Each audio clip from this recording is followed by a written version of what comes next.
Un hombre tan rico que enterraba billetes porque no tenía dónde guardarlos. Otro que escapó de una prisión de máxima seguridad por un túnel de 1,5 kilómetros mientras los guardias dormían. Una mujer que inventó el sicario en motocicleta y convirtió Miami en la ciudad más peligrosa del mundo.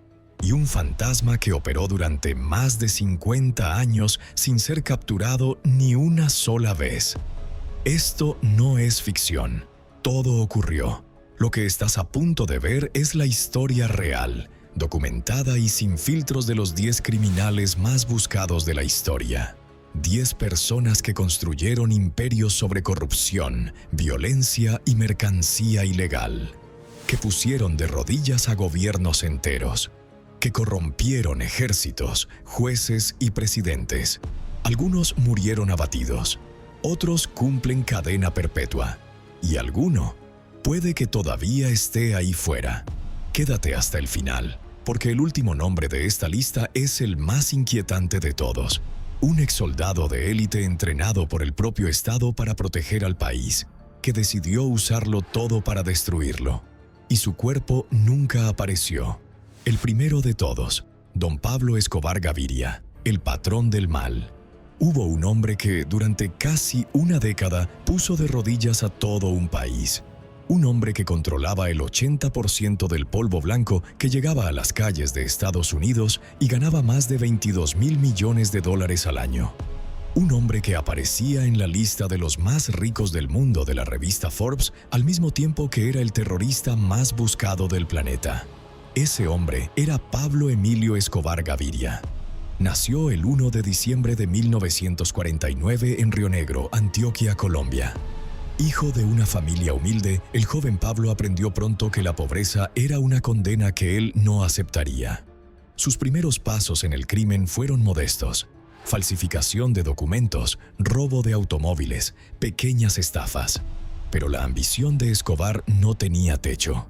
A finales de los años 70 se alió con Gonzalo Rodríguez Gacha, Carlos Leder y los hermanos Ochoa para fundar el Cartel de Medellín, la primera organización criminal de la historia en exportar mercancía ilegal en cantidades auténticamente industriales. No era solo una red de tráfico de estupefacientes, era una corporación con estructura jerárquica, laboratorios ocultos en la selva colombiana, rutas propias hacia Europa y América del Norte y una red de sobornos que alcanzaba a jueces, militares, parlamentarios y presidentes. La fortuna de Escobar llegó a estimarse entre $25,000 y $30,000 millones. En su apogeo, el Cartel de Medellín llegó a mover más de $100,000 millones al año. Pero Escobar no era solo un criminal, era también un maestro de las relaciones públicas. Construyó casas para los pobres, financió canchas de fútbol, creó un barrio entero llamado Medellín sin tugurios. En 1982 llegó incluso a ocupar un escaño como diputado del Congreso colombiano, cargo del que fue expulsado cuando el entonces ministro del Interior expuso públicamente su pasado criminal. La respuesta de Escobar fue brutal. Ordenó eliminar a quien se interpusiera en su camino. Ministros de Justicia, candidatos presidenciales, el director del periódico El Espectador, 3 aspirantes a la presidencia de Colombia. Se calcula que bajo sus órdenes fueron ejecutadas más de 4,000 personas, incluyendo jueces, policías y civiles inocentes. Cuando el Estado colombiano quiso extraditarlo a Estados Unidos, Escobar declaró la guerra total. Su campaña del terror incluyó el bombardeo de vuelos comerciales, la detonación de coches bomba en Bogotá y Medellín y el secuestro de figuras públicas. Llegó incluso a negociar su propia rendición. En 1991 se entregó a cambio de que el gobierno construyera una prisión a su gusto, la Catedral, donde recibía visitas, tomaba decisiones estratégicas y seguía dirigiendo su imperio. Cuando las autoridades intentaron trasladarlo a una cárcel de verdad en 1992, Escobar simplemente se escapó. La cacería que siguió fue una de las más intensas de la historia. El gobierno colombiano, la DEA estadounidense, el grupo paramilitar Los Pepes y una unidad de élite llamada el Bloque de Búsqueda coordinaron recursos, tecnología y espionaje para localizarlo.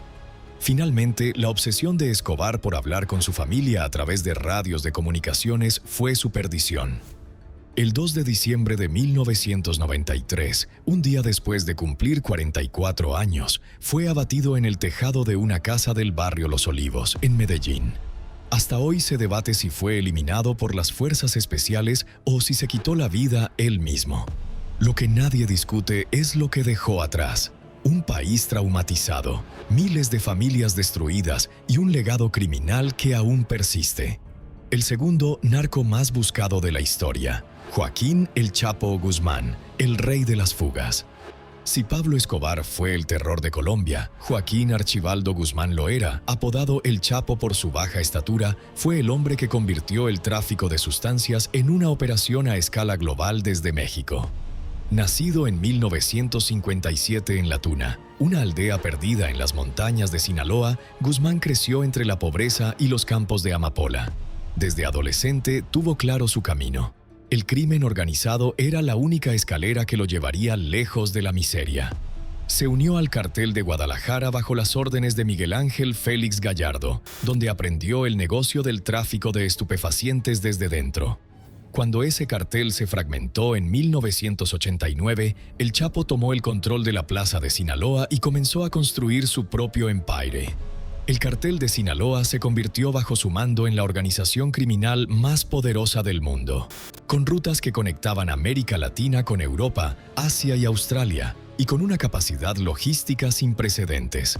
Túneles bajo la frontera con Estados Unidos, submarinos artesanales, avionetas cargadas de mercancía ilegal y redes de distribución en más de 50 países.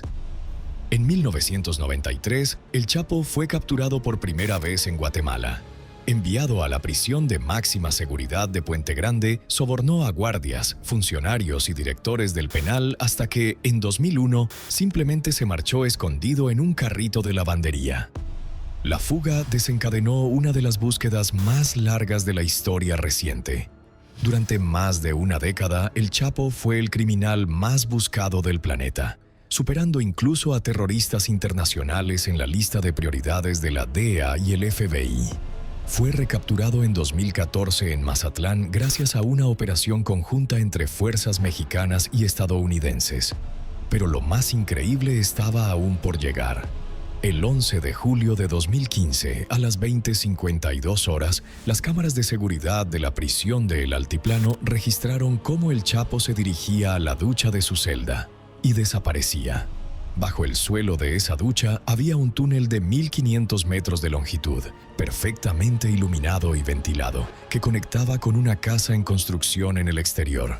Sus cómplices incluso habían instalado una motocicleta sobre raíles en el interior del túnel para que pudiera escapar rápidamente. Una fuga de película. Una humillación monumental para el Estado mexicano.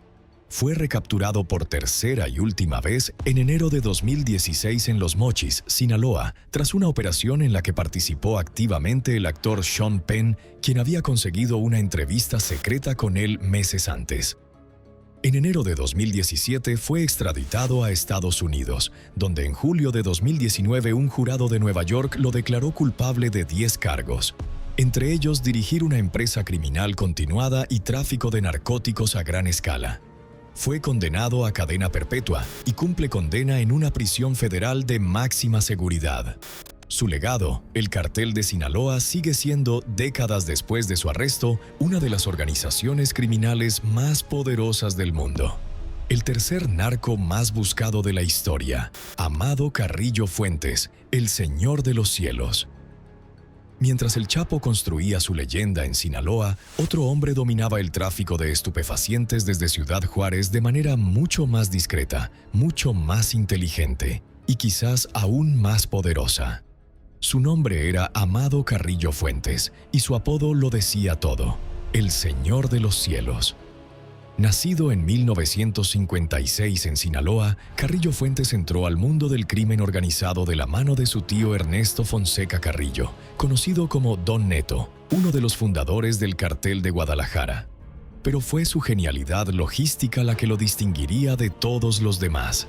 Mientras otros capos movían su mercancía ilegal en camiones, coches o lanchas rápidas, Carrillo Fuentes tuvo una idea revolucionaria: los aviones de carga. Comenzó a fletar Boeing 727, completamente cargados de polvo blanco desde Colombia hasta México, en vuelos que cruzaban el espacio aéreo a plena luz del día. En el punto álgido de su poder se calcula que operaba una flota de más de 22 aviones para el transporte de estupefacientes. Ascendió al liderazgo del Cartel de Juárez en 1993, tras ordenar la ejecución de su propio jefe, Rafael Aguilar Guajardo. Con Juárez bajo su control, estableció alianzas estratégicas con el Cartel de Cali en Colombia, con el Cartel del Golfo en México, y llegó a acumular una fortuna estimada en $25,000 millones. Era tan poderoso que se rumorea que sobornó a funcionarios de los más altos niveles del gobierno mexicano, incluyendo al propio titular de la PGR, Mario Ruiz Massieu. La DEA lo consideraba el narcotraficante más peligroso del hemisferio occidental. Ante la presión creciente de las autoridades, Carrillo Fuentes tomó una decisión que nadie esperaba: cambiar radicalmente de aspecto. El 4 de julio de 1997 ingresó al Hospital Santa Mónica de Polanco, en Ciudad de México, para someterse a una reconstrucción facial completa y una lipoescultura. 8 horas después, su cuerpo supuestamente no resistió la anestesia y sufrió un paro cardiorrespiratorio. Tenía 41 años, pero la historia no termina ahí. Hasta hoy nadie está completamente seguro de que murió de verdad. Algunos exoficiales de inteligencia mexicana sostienen que el cuerpo identificado no correspondía al del capo. La ausencia de una identificación forense oficial rigurosa, combinada con las circunstancias sospechosas de su muerte, ha alimentado décadas de especulación. Los 2 cirujanos que lo operaron fueron encontrados ejecutados meses después, con sus cuerpos hundidos en cemento. Un mensaje clarísimo para quien quisiera hablar. Número 4. Rafael Caro Quintero, el narco de narcos. Pocos criminales de la historia han tenido una relación tan larga y tan conflictiva con la justicia estadounidense como Rafael Caro Quintero. Nacido en 1952 en Badiraguato, Sinaloa, el mismo municipio que vio nacer al Chapo, Caro Quintero comenzó cultivando amapola en las montañas de Sinaloa desde joven. Su talento para los negocios ilícitos y su capacidad para organizar redes de distribución lo llevaron a ser cofundador, junto a Miguel Ángel Félix Gallardo y Ernesto Fonseca, del Cartel de Guadalajara, la primera gran organización criminal mexicana de la era moderna. En su rancho El Búfalo, en Chihuahua, Caro Quintero realizó la mayor operación de cultivo de sustancia verde que se hubiera visto hasta entonces en México. Más de 10,000 toneladas listas para su distribución en Estados Unidos. El rancho, del tamaño de una pequeña ciudad, contaba con instalaciones de procesamiento, pistas de aterrizaje y miles de trabajadores. Era un estado dentro del estado. Cuando la DEA descubrió el rancho, el agente Enrique Kiki Camarena Salazar pagó con su vida esa información. En febrero de 1985, Camarena fue secuestrado en Guadalajara, sometido a brutales interrogatorios durante más de 30 horas y finalmente ejecutado. Su cuerpo y el de su piloto fueron encontrados en un rancho de Michoacán. El caso Camarena provocó la mayor crisis diplomática entre México y Estados Unidos en décadas y convirtió a Caro Quintero en el enemigo público número 1 de Washington. Huyó a Costa Rica, donde fue capturado y extraditado a México. Fue condenado a 40 años de prisión. Pero en 2013, un juez mexicano lo liberó por un tecnicismo legal, argumentando que había sido juzgado en el fuero federal cuando debía haberlo sido en el ordinario. Estados Unidos reaccionó con furia. Retiró temporalmente a su embajador, suspendió cooperaciones fronterizas y ofreció recompensas millonarias por su recaptura. Caro Quintero volvió a la vida del crimen organizado, reconstruyendo su red. No fue hasta julio de 2022 cuando las fuerzas mexicanas lo volvieron a capturar en Sinaloa. Y el 27 de febrero de 2025, tras 40 años de espera, Estados Unidos por fin consiguió lo que había pedido durante décadas. Rafael Caro Quintero fue extraditado a territorio estadounidense para responder por el homicidio de Kiki Camarena. Ante el Tribunal Federal de Nueva York, con 71 años y esposado, el hombre que fundó el primer gran cartel moderno de México tuvo que escuchar cómo el fiscal afirmaba: "Este hombre es responsable de la muerte de muchos estadounidenses, directa e indirectamente". Número 5. Miguel Ángel Félix Gallardo, el Padrino. Antes de que existiera el cartel de Sinaloa, antes de que existieran los Zetas, antes de que el Chapo o el Mayo fueran nombres reconocidos, hubo un hombre que lo controlaba todo desde las sombras. Un hombre que fue guardaespaldas de un gobernador, agente de la Policía Federal y el mayor narcotraficante que México haya producido. Ese hombre fue Miguel Ángel Félix Gallardo, el jefe de jefes, el Padrino. Nacido el 8 de enero de 1946 en Culiacán, Sinaloa, Félix Gallardo utilizó sus contactos en las fuerzas de seguridad para construir una red de protección sin precedentes. A diferencia de otros capos que preferían la violencia como primera herramienta, el Padrino entendía que el verdadero poder estaba en la corrupción. En los años 80, junto a Caro Quintero y Fonseca, fundó el Cartel de Guadalajara, que durante esa década controló prácticamente la totalidad del tráfico de estupefacientes entre México y Estados Unidos. Viajaba libremente por toda América Latina, sostenía reuniones con Pablo Escobar en Medellín y manejaba su organización con la discreción de un ejecutivo corporativo. El asesinato del agente Kiki Camarena en 1985 cambió todo. La presión de Estados Unidos obligó al gobierno mexicano a actuar. 4 años después de ese crimen, el 9 de abril de 1989, Félix Gallardo fue detenido en Guadalajara en una operación silenciosa y sorpresiva.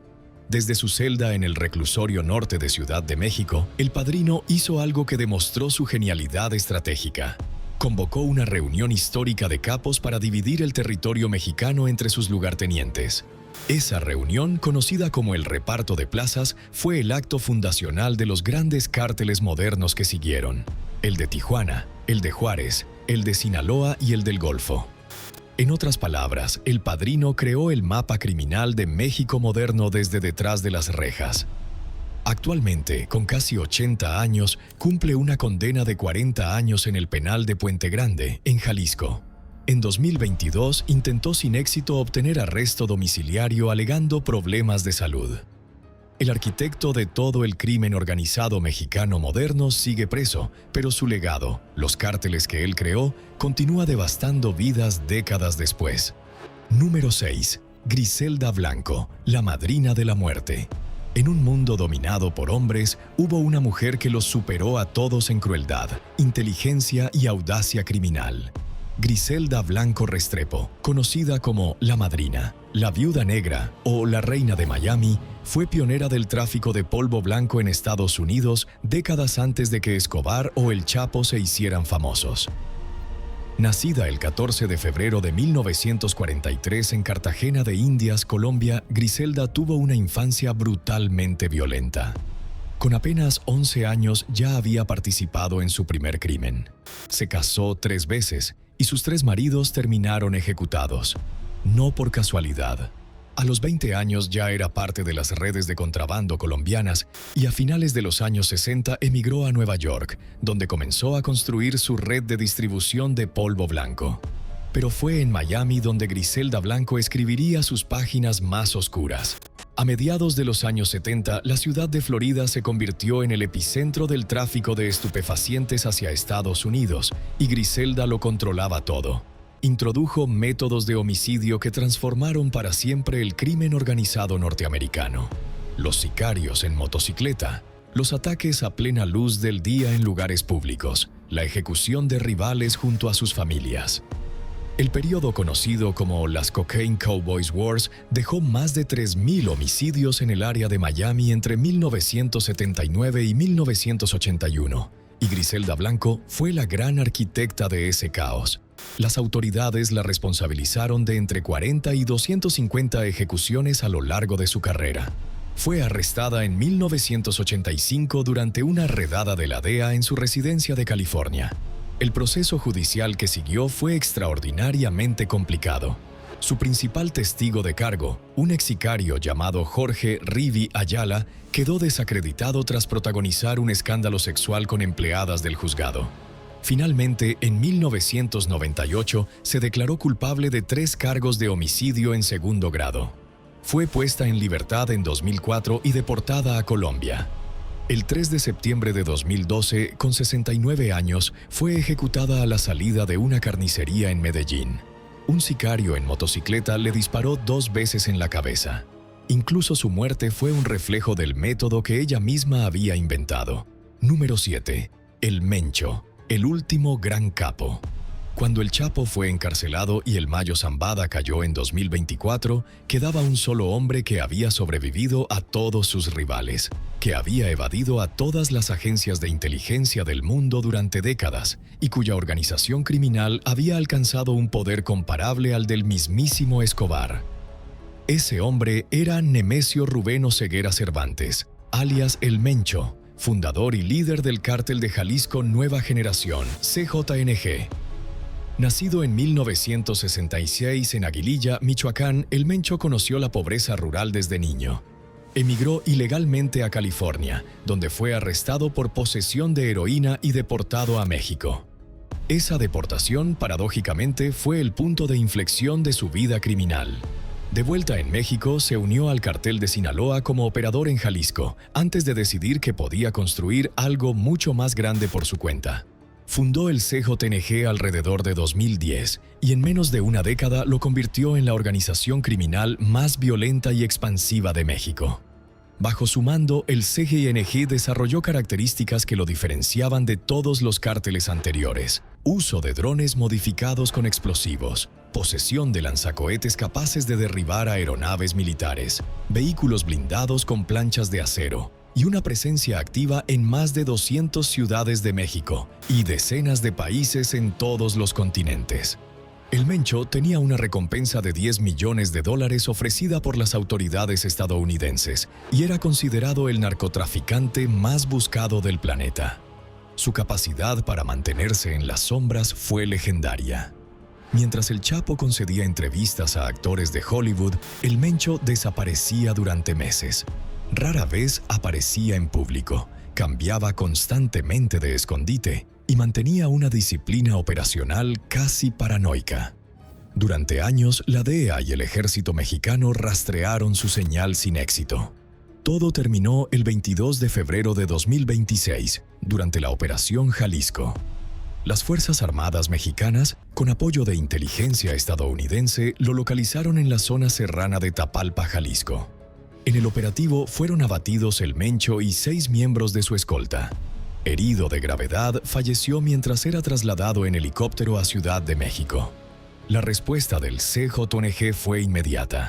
En cuestión de horas se registraron 252 bloqueos con vehículos incendiados en Jalisco, Michoacán, Guanajuato, Guerrero, Puebla y varios estados del norte de México. Incluso muerto, el Mencho demostró hasta el final el poder que había construido. Número 8. Juan García Ábrego, el primer en la lista del FBI.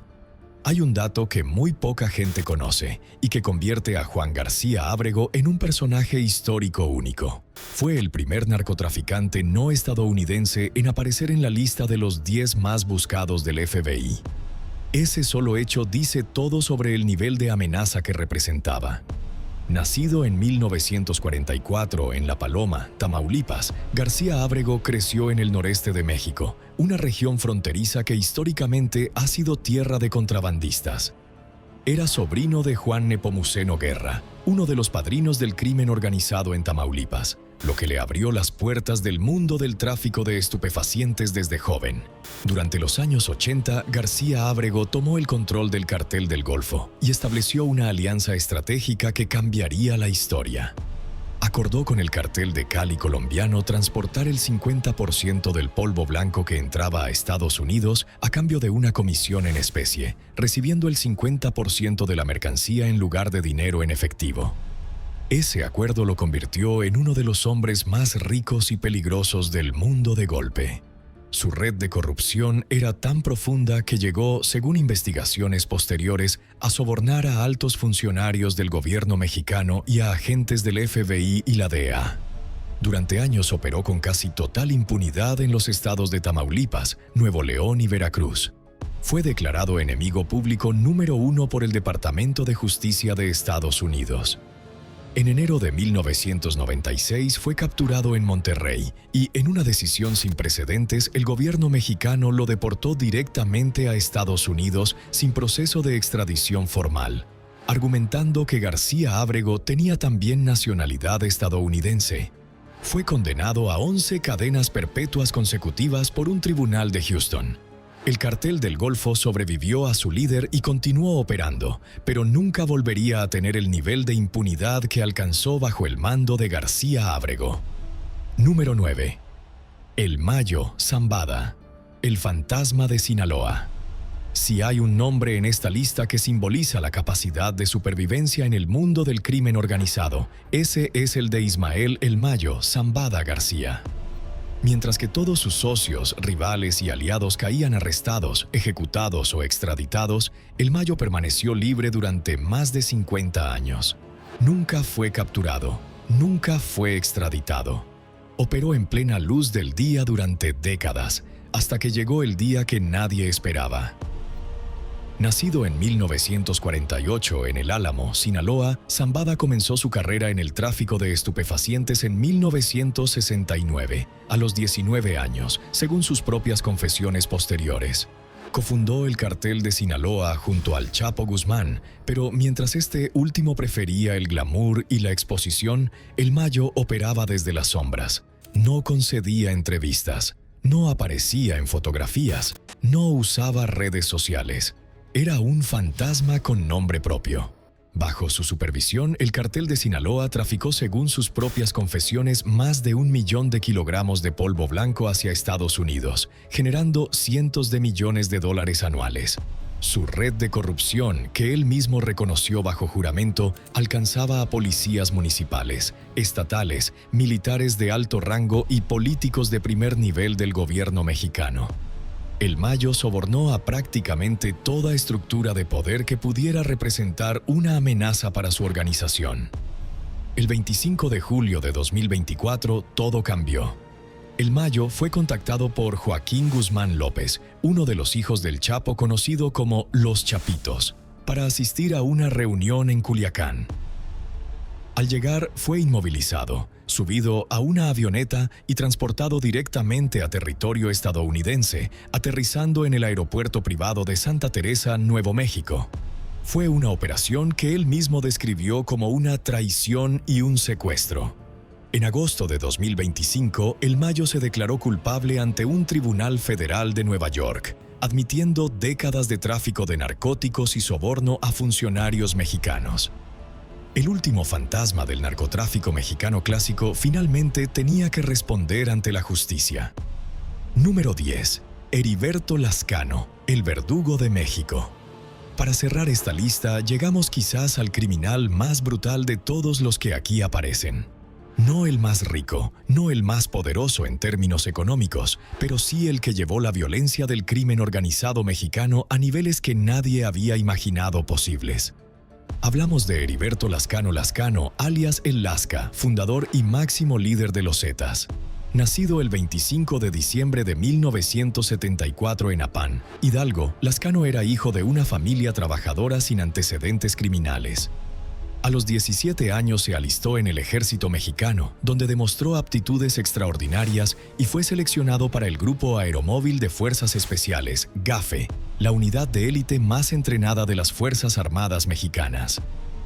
Recibió entrenamiento especializado en tácticas de guerra, operaciones encubiertas, manejo de explosivos e interrogatorios. Era un soldado de élite y decidió usar todo ese entrenamiento al servicio del crimen. A finales de los años 90, Lascano desertó del ejército junto a otros miembros del GAFE y se puso al servicio del Cartel del Golfo como grupo de seguridad armada. Esos exmilitares se convirtieron en los Zetas, una fuerza paramilitar que introdujo en el crimen organizado mexicano una brutalidad y una capacidad táctica nunca vistas. La diferencia con otros grupos criminales era abismal. Donde otros cárteles tenían sicarios improvisados, los Zetas tenían soldados entrenados por el propio Estado. Cuando los Zetas rompieron con el cartel del Golfo y se establecieron como organización independiente, Lazcano los convirtió en la agrupación más temida de México.